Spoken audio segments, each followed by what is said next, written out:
Hi welcome to RV's food and travel. ఈరోజు నేను శృంగేరి వెళ్తున్నాను. శృంగేరి బెంగళూరు నుంచి 320 కిలోమీటర్ల దూరంలో ఉంది. ఉడిపికి 80 కిలోమీటర్ల దూరంలో ఉంది. శృంగేరికి వెళ్ళే దారి మొత్తం వెస్టర్న్ ఘాట్స్లో కాఫీ తోటల మధ్యలో చాలా బాగుంటుంది. ఇప్పుడు నేను శృంగేరి చేరుకున్నాను. ఈ శృంగేరి శారదా పీఠాన్ని ఆదిశంకరాచార్యుల వారు స్థాపించారు. ఈ క్షేత్రం తుంగా నది ఒడ్డున ఉంది. ఈ ఆలయంలో ఉన్న శారదాదేవిని ఆదిశంకరాచార్యులు నెలకొల్పారని చెప్తారు. మొదట ఇక్కడ చందనముతో చేసిన విగ్రహం ఉండేది. 14వ శతాబ్దంలో రాతి మరియు బంగారు విగ్రహాల్ని ప్రతిష్ఠించారని చెప్తారు. ఈ ప్రాంతానికి శృంగేరి అని పేరు ఎలా వచ్చిందంటే విభాండక మహర్షి కుమారుడైన ఋష్యశృంగ మహర్షి ఆశ్రమం శృంగేరి దగ్గర ఉన్న శృంగ పర్వతం, అందువల్ల ఈ ప్రాంతానికి ఈ పేరు వచ్చింది. ఒకనాడు ఋష్యశృంగుడు రోమపాలుడు పాలిస్తున్న అంగరాజ్యంలో అడుగుపెట్టి ఆ రాజ్యంలో వర్షాలు పడేలా చేస్తారు. ఈ ప్రాంతం ఎప్పుడూ వర్షాలతో సుభిక్షంగా ఉంటుందని చెప్తారు. అందువల్ల ఇక్కడ మిగతా ప్రాంతాలతో పోలిస్తే వర్షాలు కాస్త ఎక్కువగా ఉంటాయి. ఒకనాడు ధర్మ ప్రచారం కోసం ఆదిశంకరాచార్యులు దేశయాటన జరుపుతున్న సమయంలో తన శిష్యులతో ఇక్కడికి వస్తారు.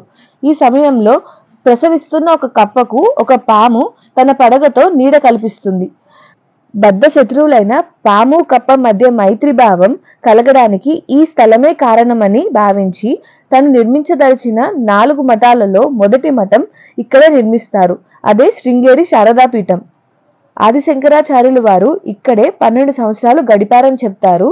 ఆ తర్వాత దేశయాటన చేస్తూ పూరి, కంచి, ద్వారకలో మరో 3 మఠాలను స్థాపించారు.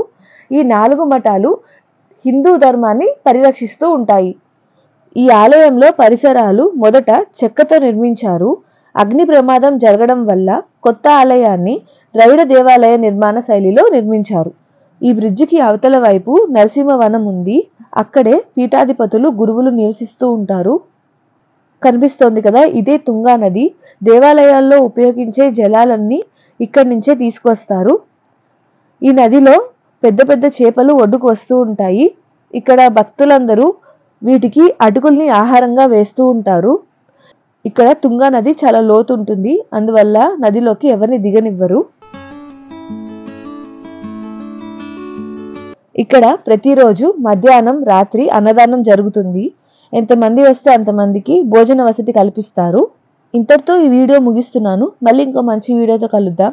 ఈ వీడియో కనుక మీకు నచ్చినట్టయితే లైక్ చేయండి, షేర్ చేయండి, కామెంట్ చేయండి, అలాగే సబ్స్క్రైబ్ చేసుకోండి. మా ఛానల్ సపోర్ట్ చేయండి. Thank you.